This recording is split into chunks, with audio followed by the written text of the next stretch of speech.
Okay, so welcome everybody. You should maybe get a consent to record just coming through right now.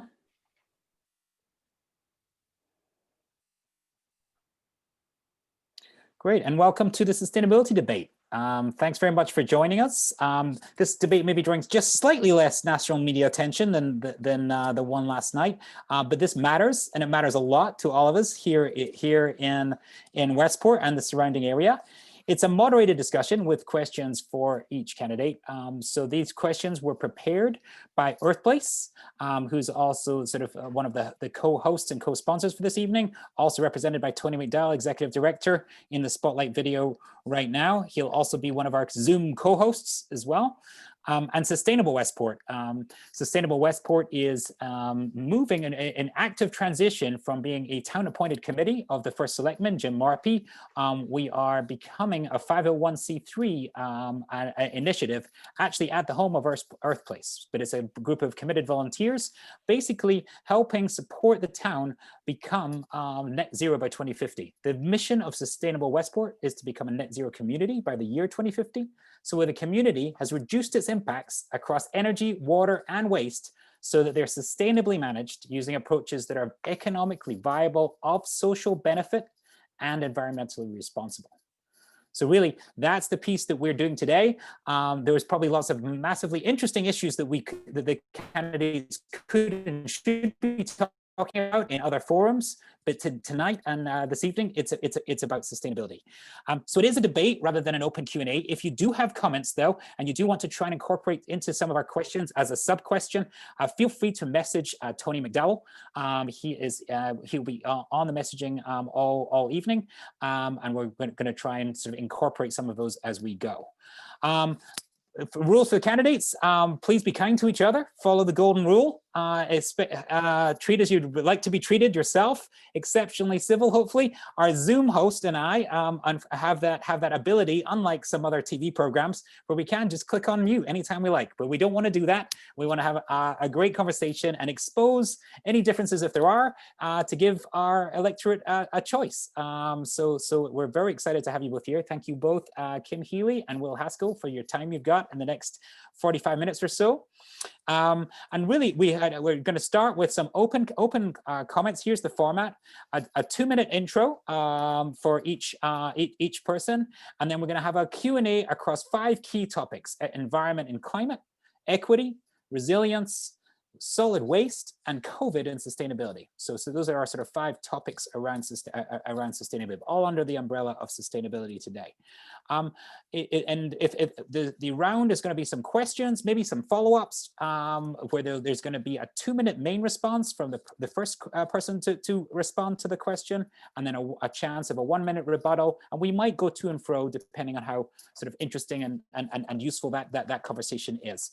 And we're going to save some time at the end for 2 things. One is a rapid fire 10-second answer round, a sort of yes, no, number, and bullet point. So we're going to save like 5 or 6 questions at the end for that rapid fire round, and then a closing statement again of 2 minutes each at the very end. Thumbs up, nods, guys good?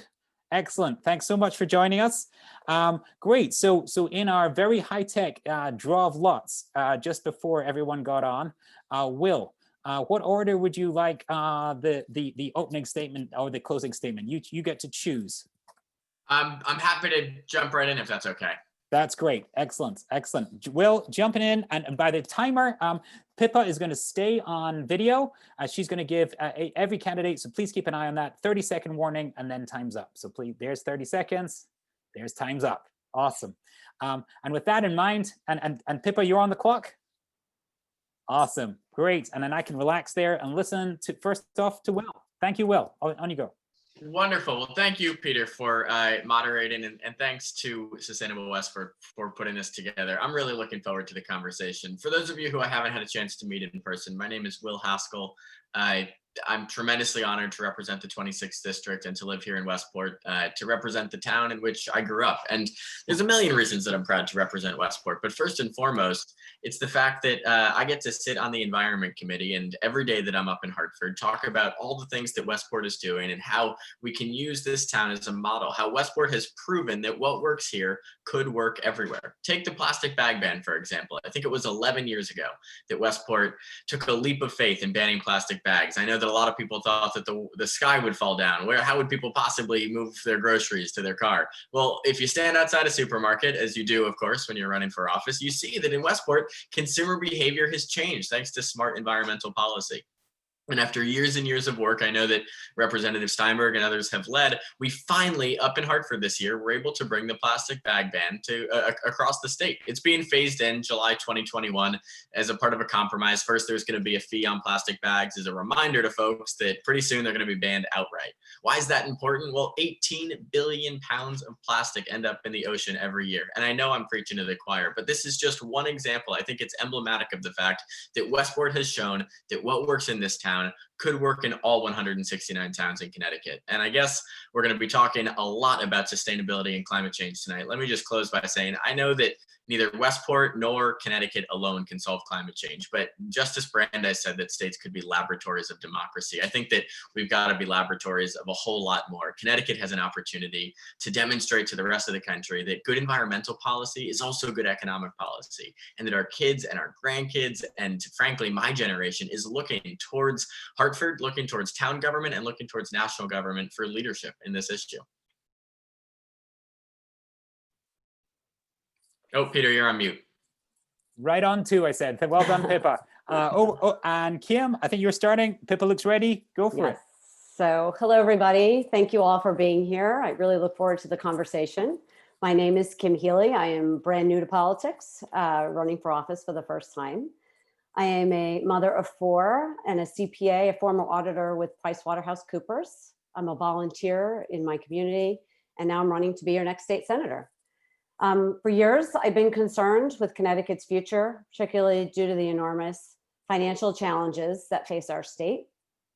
COVID-19 has heightened those challenges, and I believe that we need comprehensive change and new representation in Hartford. That's why I decided to run for state senate, and I want to advocate for things that our communities want and need. I love Connecticut. I moved here 26 years ago from New York, and I've raised my family here. I live in Wilton now. We moved here in 2008. And I want my family and children to be able to stay here when they eventually enter the job market. Frankly, I worry that they won't have enough opportunities to do so when their time comes. And I believe these challenges that present our state from growing began in Hartford, and it's Hartford that needs to be fixed. I'm focused on what happens here in Connecticut, where we can make a real difference, not on national politics. I decided to run when I realized that if people like me don't stand up and make our state better, then it will continue down this troubling road. I look forward to serving the people of the 26th district. And thank you so much for having me. Great. Thank you very much. And with a few seconds to spare. So great. So thank you both for your opening statements. Let's start from say the top down. And let's go from environment and climate. We've already said that Westport's net zero by 2050, but the world, the Paris Agreement has effectively put net zero by 2050 in. Where does climate change rank in the list of issues we must address today, in your mind? What are your key pillars to address climate change? And in your key pillars, can you state where you either agree or differ with your national committee's stance on this issue? So I'll start with it's sort of Will. We'll get the first go, and go Will, over to you.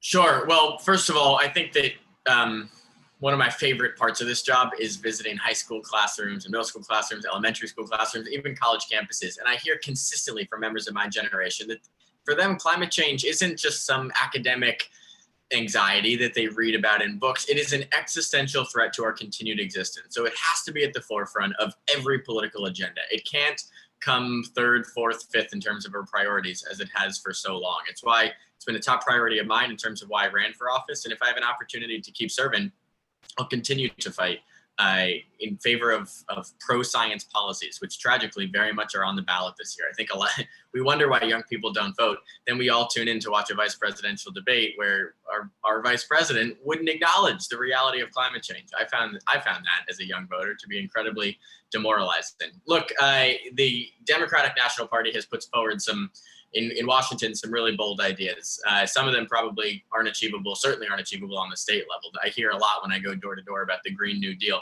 I want to talk about the Connecticut Green New Deal, something that I was really proud to co-sponsor and that we actually passed. It calls for a 45% reduction in greenhouse gas emissions by 2030. It also, it made solar panels more affordable and appealing for homeowners by fixing a problem that I know many on this call are familiar with, which is the virtual net metering regulations. Essentially, the price at which excess energy that was generated on residential solar could be sold back into the grid. For too long, we've allowed special interests, namely lobbyists for Eversource and other major companies, guide the conversation in Hartford. And more, I think we're standing up to say, nope, we're ready to start a new chapter in Connecticut. Again, Connecticut alone won't solve climate change, but passing the Connecticut Green New Deal, approving offshore wind, which isn't just going to support 40% of Connecticut's grid, but also provide $2 billion of economic activity. Reject that national conversation of either or. We can promote the environment and promote our economy. Thank you, Will. Kim, let's give you a full 2 minutes. This is the top level question, and so feel free again to sort of tease out here where you stand on climate change, and also where you either differ or have similarities with your national platform. Well, I think one of the most exciting things, at least here in Connecticut, that the environment and climate change are basically a bipartisan.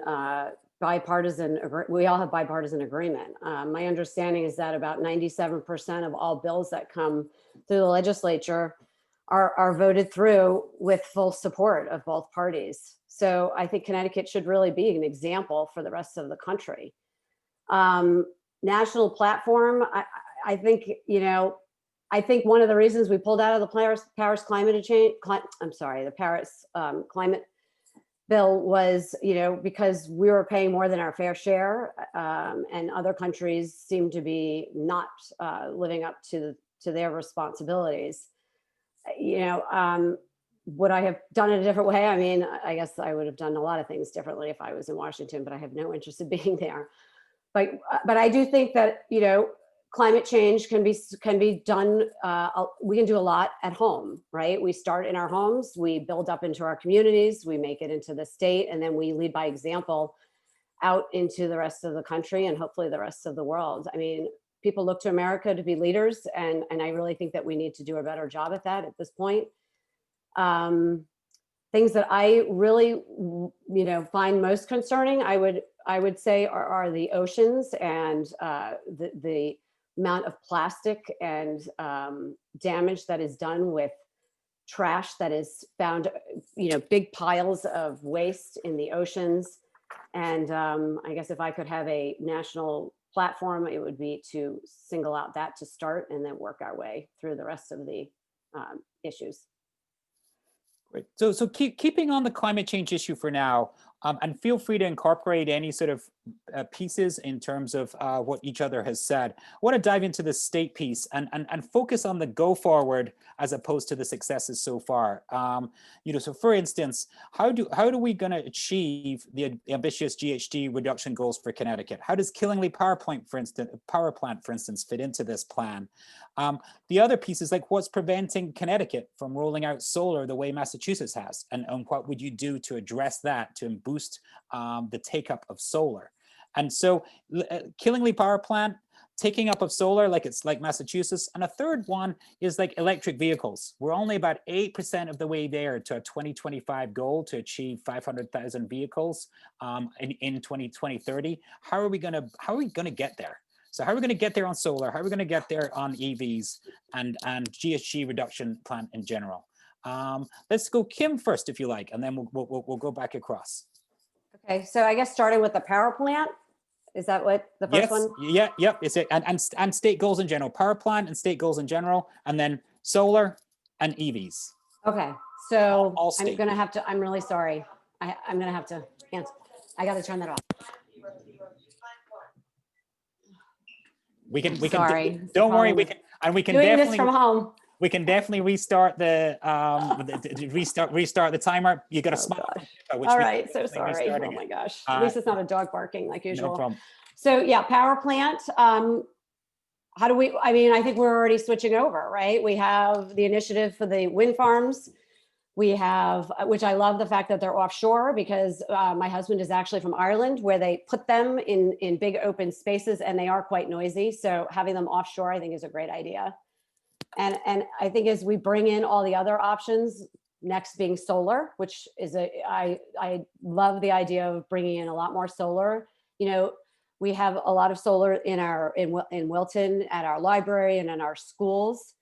And it's a win-win for everybody, for the investor, for the organization. It saves on electric costs. It saves on the roof replacement. Electric cars, you know, you got to find the economics in that one. Right now, I think they're quite expensive, and people are concerned that they may not find charging stations. So we should incentivize towns to bring more charging stations, and trying to somehow bring down the cost of electric cars. I mean, that is another piece of it that I really can't speak to, but encouraging people to have at least, maybe I have a hybrid car, so at least it's starting on, you know, an alternative fuel, at least for some parts of it, and switching over then to electric as soon as you know, they're more affordable to the average American. And just thank you to come in within 30 seconds. So I'm going to use the 30 seconds before I cross the Will. Just a quick one. Killingly is a new gas power plant. Are you in favor of it or not? I didn't quite understand. Am I in favor of it? Yes. Is that the nuclear plant? The new gas power plant. Then I'm sorry, I thought you were talking about the nuclear power plant. You know, again, I wouldn't want to eliminate it immediately, because we have to be concerned about affordability for people. So I would need more information before I could really make a call on that. Okay. Okay. And so Will, maybe you can take the top of that, because the top of the piece was sort of Connecticut goals in general, including your view on the Killingly power plant, and then solar EVs. Sure. So let me be very clear about the Killingly power plant. I think that this moves us in the exact wrong direction. And one theme of my first term is that I'm not afraid to speak up against members of my own party when I think that they're promoting some bad ideas. I've done that on school regionalization. I've done that on control of local zoning, and I did it on the Killingly power plant. And by the way, I lost a lot of friends up in Hartford on it, speaking up not only against Governor Lamont, but also losing some unions who really wanted to move forward with that plant, but it is going to be detrimental for the environment, and I think it's a bad idea. Oh my gosh, there's so much more to cover in 30 seconds. Kim's right, we can't necessarily control the high price of electric vehicles, but one thing that we absolutely can do is make sure that you can buy electric vehicles. In Connecticut, it's time to stand up to the lobbyists who represent car dealers. It makes no sense either in terms of the environment or in terms of our economy that Fairfield County, which is the highest per capita electric vehicle ownership in the country, in the state, we force people to buy all those cars from New York usually. That's crazy to me. And then on, the time's up, I'm sorry. Don't worry, we may get back to you, because I'm intrigued on other things there, but I do want to get across to Kim with just a quick sort of, what do you think on direct-to-consumer EV cars in Connecticut? That was a clear statement there from Will. The what one? I'm sorry. Allowing direct-to-consumer electric vehicle sales standalone. Will was saying people are crossing the line in a state line in order to buy an electric car and drive it back here. What's your view on that? We should definitely encourage companies to sell them directly in Connecticut. So you're both in agreement on that one. Okay. Sure. Great. Okay. So in terms, if we can move on, what other sort of additional policies, incentives should be in place, do you think, that are not in place in Connecticut to reach goals that you've seen in other states or in other nations? Are there any policies, incentives that we don't have in place? So Will, you could maybe work in the piece on what you were going to say, and it's just a minute each on this one. Sounds good. So my girlfriend's in school up in Massachusetts, and whenever I drive on the turnpike, it's impossible not to notice the huge land-based renewable, namely solar panels that are along the highway. That's a program that's been really successful in Massachusetts, bringing down the cost of energy for many municipalities that Connecticut isn't pursuing, largely because time and time again, Eversource and their team of lobbyists have successfully killed any and all attempts to expand solar opportunities. So a lot of people think that the only problem with solar is that in terms of residential homes, it's too expensive. It's more than that. There's a virtual net metering program that saves money for towns and it's good for our environment. But Eversource puts a cap on how much electricity we can actually generate based on these renewable programs. Westport and Wilton are currently in the queue. That means they would like to expand their virtual net metering program, and they're not currently allowed to by our State Department of Energy and Environmental Protection. You know, I was really proud to support the Take Back Our Grid Act, which holds Eversource's feet to the fire in terms of customer service and elsewhere, but it didn't go far enough on the solar issue. Thank you. Sorry, I'm just going to keep hitting on the verbal one to back up Pippa. Kim, additional policies and incentives that you've seen in other states around any of the pieces we've talked about. So I used to live in England, where food scraps were collected with their weekly garbage collection, and you were given your own in-home bin, and they were free, and collection was free. And I know that there have been some incentives here in my town, but unfortunately it's still quite expensive. So I would like to see if we could possibly find a way to fund something like that, where, you know, you could have a bin in your home and they would be able to come get it. Because obviously, you know, we live in suburban areas, but say, for instance, in an urban area, you really don't want to have, you know, any kind of food in an apartment building or whatnot. But if you had these particular bins and you had locations in maybe a lobby or something like that, you know, where it could really be quite contained, and then collected for free, I think that would be a really good incentive. Okay, quick one back on you, Kim. You know how Westport has launched a zero food waste program with the sort of the free drop off at the recycling center. Do you think there's a model there that can be rolled out?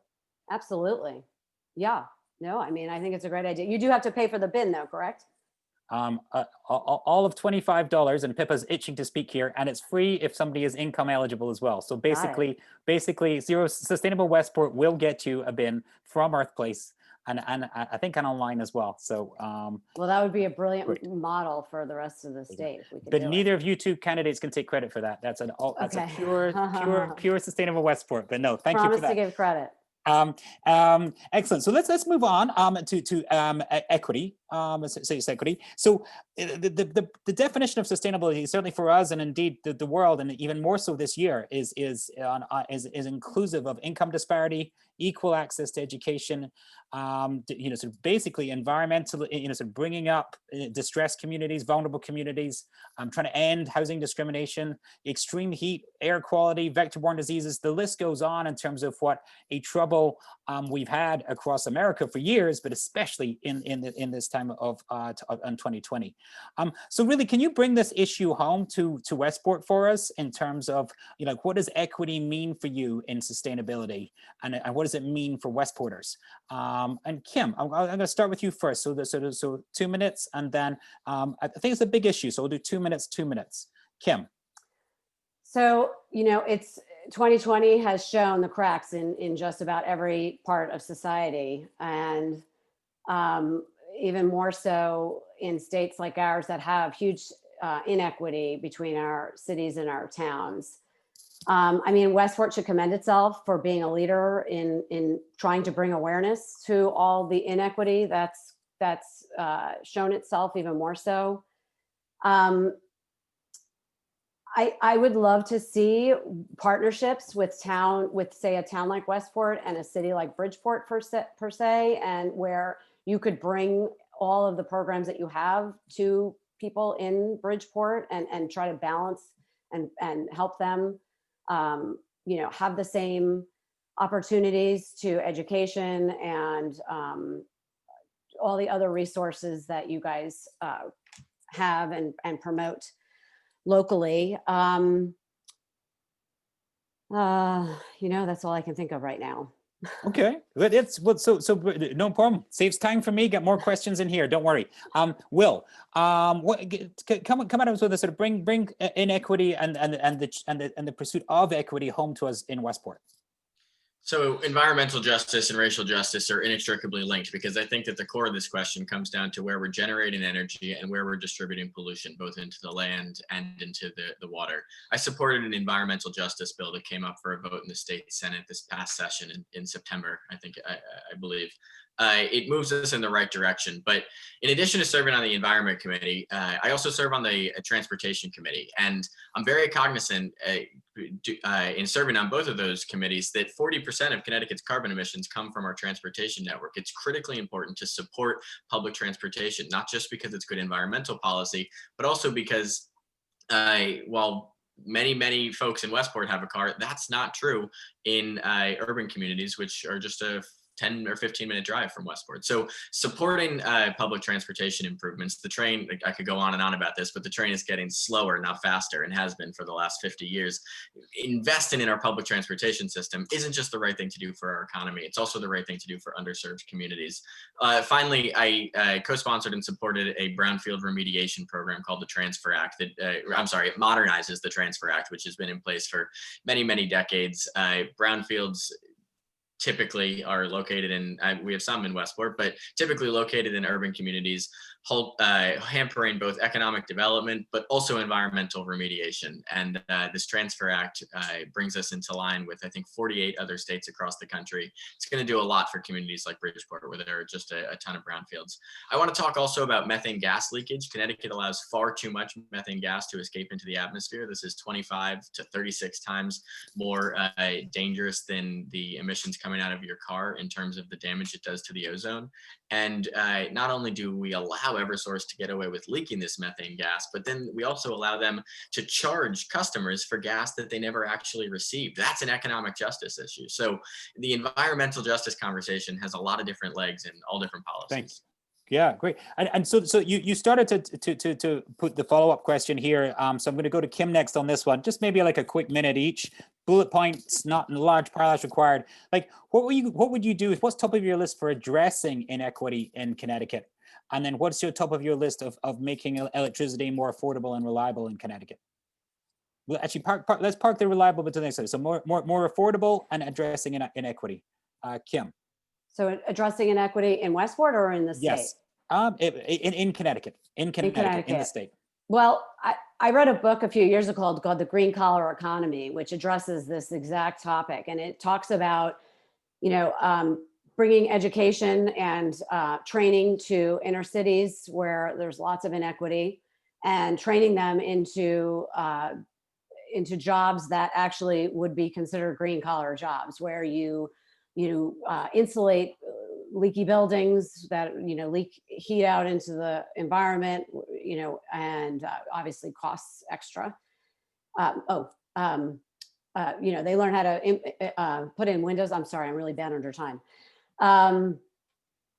Yes, we need to work on changing education, providing more education for sustainable jobs that also would benefit the environment. Great. Okay. And I just want to just poke and prod you a little bit, like how are you going to facilitate the partnerships? This is back to Kim before I hop across to Will. To facilitate the partnerships on the Bridgeport Westport piece, and then this piece about like where do these jobs come from? Like what bills or what ideas are there on a state platform or other? I'm sorry. What? I mean, there's a book. I think you said Green Collar Economy. Yeah, Green Collar. I'm just saying, is there like a piece of legislation in mind? Like how would you do this? How would we could work with the Department of Education to start programs in the community colleges or even in the high school or technical schools. I mean, really, the way I see helping kids in underserved areas is to either give them more of a choice in where they go to school, as well as to improve their education that they have there, whether or not we need to take over their boards of ed or whatnot. But so maybe getting into education. I'm just wondering if there's a policy piece attached to the green collar economy sort of book ideas. On Will, how about you on sort of what we need to do to make electricity more affordable? And it'd be great also if you could address the equity and transit investment piece there. There's two big things there, it seems like. Yeah, absolutely. So let me be really specific. We know just anecdotally, you talk to my good friend, Senator Marilyn Moore, for example, who represents Bridgeport, that rates of asthma are disproportionately higher in urban communities. And we sort of know why. It's because there's far more air pollution. For years, Connecticut has had a policy of dumping, whether it's air, land, or water pollution, into urban communities. But we haven't fully addressed the issue.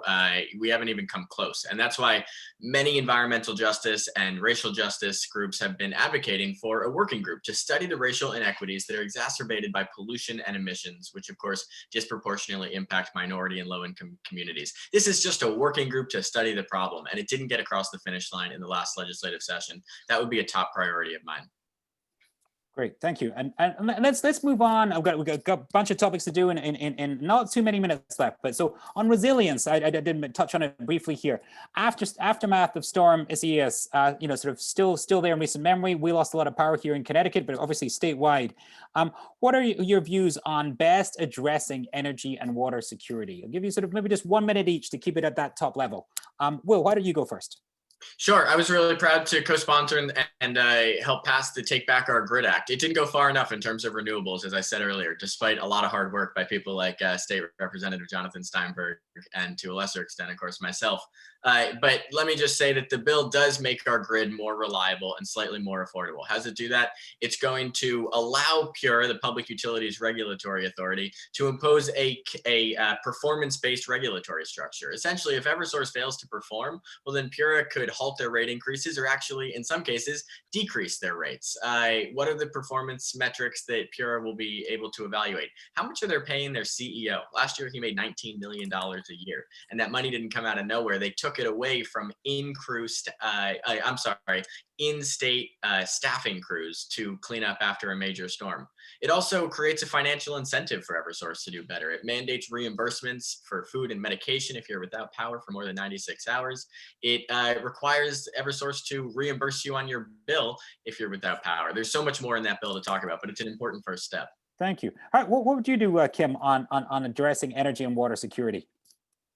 Well, that bill that passed this summer was a good one, and it was a good first start for Eversource anyway. I think we should look also towards United Illuminating, which was the other utility company in the other side of the state. They managed to get their customers up and running a lot quicker. I think they did a better job of having boots on the ground. And because they're local, right? They're in Connecticut. And I think that is important to make sure. The only other thing I would do, or there's other things, but the one other big thing I would have done is to request an advocate for the public on that PURA board that is independent, not government controlled, I guess you'd say. And, I would also hold them accountable for maintaining more of the trees that caused a lot of the damage. At least I know in Wilton here, we had huge problems with major trees that were coming down regardless. Thank you. I'm gonna kind of link these two questions with a slightly tricky one for you potentially. Sort of coastlines, sort of across the world, but certainly this Westport coastline, vulnerable to sea level rise, vulnerable to storm surge, only getting worse. It's also some of the most expensive land, expensive real estate, expensive so what role does the state and what role does the towns play in addressing this tricky situation where climate and equity and all these issues and resilience come together? What would your role? What would you suggest should be done? Will, go for it first. Well, it's problematic, Peter, not just for residential homes near the water. And they'll tell you that, flooding used to happen once every few years. Now it's happening a few times a year. It's also problematic for commercial property, so much of which in Westport is directly abutting the Saugatuck River. It's a contributor to the increased cost of rent along our main street. And anyone who's been down there recently will tell you there are far too many empty storefronts. I think that Connecticut needs to play a strongly supporting role in not only helping communities recover, but being a little bit more proactive. we as a government, or as a state government at least, I think, are very susceptible to being purely reactive. What can Connecticut do to help these communities bolster their defenses in advance of the next storm? We can't blame Eversource or anybody else for the fact that we live in New England and storms are going to happen, but we can only blame ourselves if we fail to prepare for those storms. On the Eversource front, we required more on-ground staffing. On the coastal resiliency front, there's a lot more that needs to be done. And just visit Sherwood Island with the Audubon Society, as I did recently, to see a whole host of examples about natural resiliency techniques that they can do to protect our coastlines and reduce the negative impact of flooding during a storm surge. There's a lot of great ideas out there. I'm proud to be a part of the bipartisan Coastal Caucus because I represent a district that is so vitally impacted by the Long Island Sound. Kim. I hate to be really boring, but I would agree with everything he said. I mean, it's something we absolutely need to address, and I love the idea of getting ahead of it rather than being reactive to it. I have family that live in New Jersey, and during the last Hurricane Sandy, I mean, the entire waterfront, every home was just completely demolished, and they are rebuilding. Obviously, they're building further back, but you'd rather not have to go through all the costs and expense and tragedy of having your house destroyed to then have to deal with it. So there are ways, I guess, we can try to alleviate some of the cost of, say, raising homes, maybe putting in better sand dunes. We, as a state, we could offer that as a possible alternative. But we have great minds here in Connecticut, and we need to use them to come up with a solution in advance.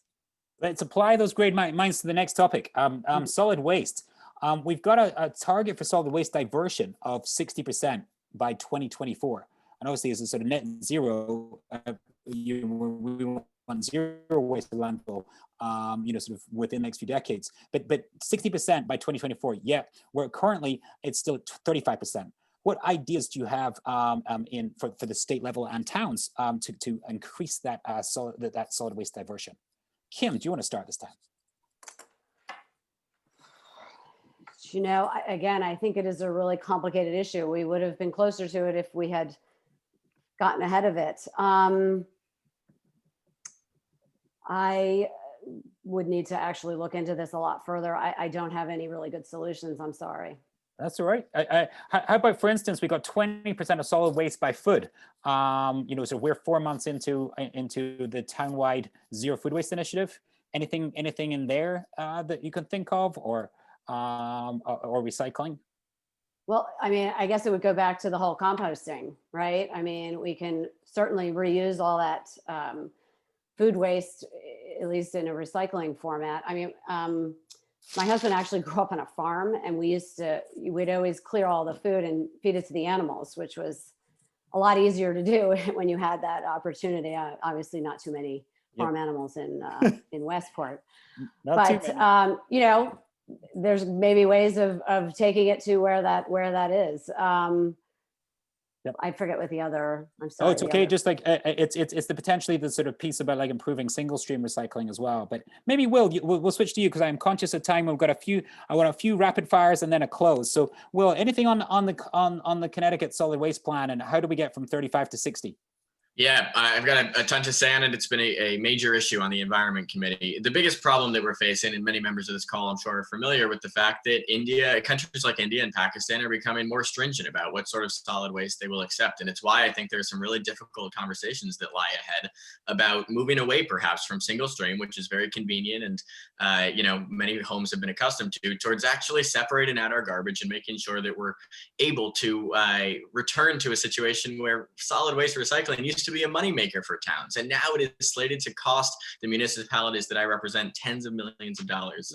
And that's hugely detrimental, not just to taxpayers, but it's a problem for our environment. Here's a not so complicated answer. On the bottle bill, this is not rocket science. We've got to increase the redemption fee and allow individuals to redeem things like nips, those small alcoholic bottles that I see when I'm out door knocking all the time, lying around on the sidewalk. Right now, they're not currently included because that bill just hasn't been updated in many years. It's a top priority of the League of Conservation Voters. Thanks so much. Great. So I'm going to close with some, I think you've addressed some pieces here on kind of the COVID piece. So I want to head with some rapid fire questions for a minute and then 2-minute closes.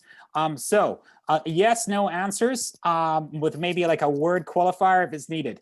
What, if any, year, this one needs a number, what, if any, year do you think Westport could and should get to net zero? Kim, what year should we do it? I mean, we could still stick with 2050, no? You can. That's any answer. Any answer is an answer here. Will, what year do you, if any, could and should we to get there? I think Westport can get there even sooner, particularly if the state gets its act together by supporting the direct sale of electric vehicles. Oh, hold on. Year? Oh, I don't know. I'll say 2040. 2040? Thank you. Do you support, I think I'm just confirming a yes, direct-to-consumer sales of electric vehicles in the state? I think there's a yes and a yes. Yes. It's a yes, yes. Would you support a state-level committee on equity and sustainability? Yes. Absolutely. Okay, this is now sort of 3 bullet points. Top 3 legislative priorities that you're going to push for in the first few weeks after being elected. Top 3. Who's ready? Oh, I wrote them down. Oh, you wrote them down, which gives Will a chance to go 1, 2, 3. All right, I'll go. No, I would do eliminating straw. Oh, I'm sorry. Am I jumping in? I was just saying, like, you were fishing for the writing, so Will had his hand up. Will, 3 bullet points. All right, I want to sponsor a ban on Chloropyrophos. This is a dangerous pesticide that President Obama's EPA banned, and then Donald Trump undid it. It cannot be used in a safe way, and Connecticut needs to step up. That's more than a bullet point. Sorry, 1 bullet point. I want to promote the Long Island Blue Plan. I could go on and on about that. And then I want to crack down on the leakage of methane gas, which I talked about earlier. Awesome. So chloro, Long Island Blue Plan, leakage. Kim? I would do the plastic straw ban. I would do a pesticide ban, and I would also do the Long Island Sound one. Okay, great. Okay, let me leave you to close. It's 5:44, so I'm going to leave. Hopefully, we can just go over a couple of minutes here. Let's have 2 minutes on both of you. Will, you opened. So Kim, you opened this one. So 2 minutes to close and wrap up. And please just, if you want, it's like, what do you want us to remember about your view on sustainability? Just so that we can log that in our brains as we all go to the polls. Kim. Okay, so I would just start by thanking you all guys, the Earthplace and the Nature Discovery Center, Sustainable Westport, and to all of you viewers, and to Will for accommodating the changing of the schedule. I've been a huge recycler and a reuser my whole life. My parents, started it, and I continue it with my own family. My husband, like I said, grew up on a farm, so it's all hugely important to me. We lead by example, and I would bring that with me to Hartford. So to create enduring change in this state, we need leaders who are willing to make difficult decisions and who are not beholden to special interest groups. In the 26th district, we need leaders who are more concerned with the towns they represent than creating legislation for the advancement of their careers. We need strong advocates against Hartford's attempt to take over our schools and to take over our town's authority to control our planning and zoning decisions. We need someone to make Connecticut attractive for our seniors so that they don't leave for more affordable states. They have spent their careers investing in us, and we need to invest in them. But despite all of our challenges, Connecticut has considerable potential. We are leaders in the global warming challenges and working on the environment challenges. Our state boasts remarkable natural beauty, a strong education system, an inspirational history, and distinct communal spirit. The land of steady habits has long been a state of fiscal responsibility, prudent legislation, and strong independent towns.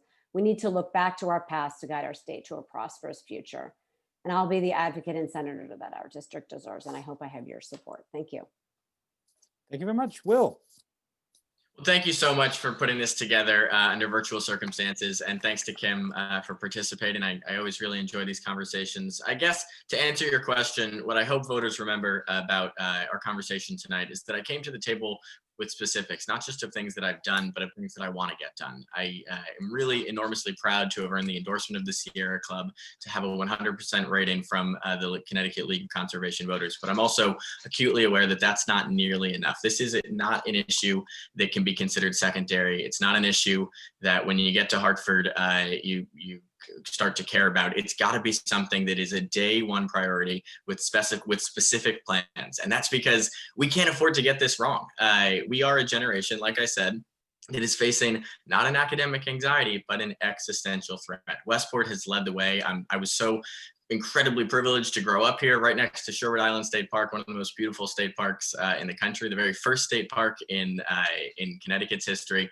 I think that Connecticut has a lot to learn from this community in terms of how to promote sustainability, how to recognize that good environmental policy is also good good environmental policy is also good economic policy. And finally, how to realize that the next generation is really looking towards government to step up to the plate, to make decisions that are hard, but also to recognize that some of these decisions aren't actually very hard. Promoting our environment is, at the end of the day, all that's going to matter. Thank you very much. Didn't need the warning, did we, Pippa? That's great. There it is. Thank you. Excellent. Well, thank you so much to our candidates, Will and Kim, also for the quick change. Thank you to everyone that managed to make it, navigate Eventbrite, navigate the Zoom link, get here.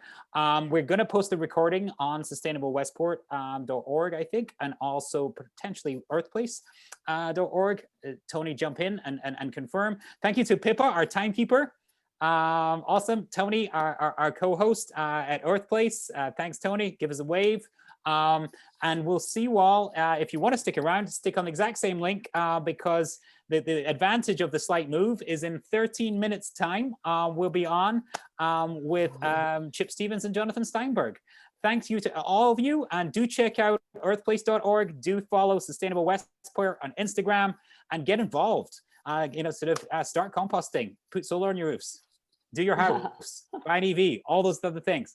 All the best, everybody. We'll see you in 13 minutes or around town. Thank you. Thanks, Peter. So long, everybody.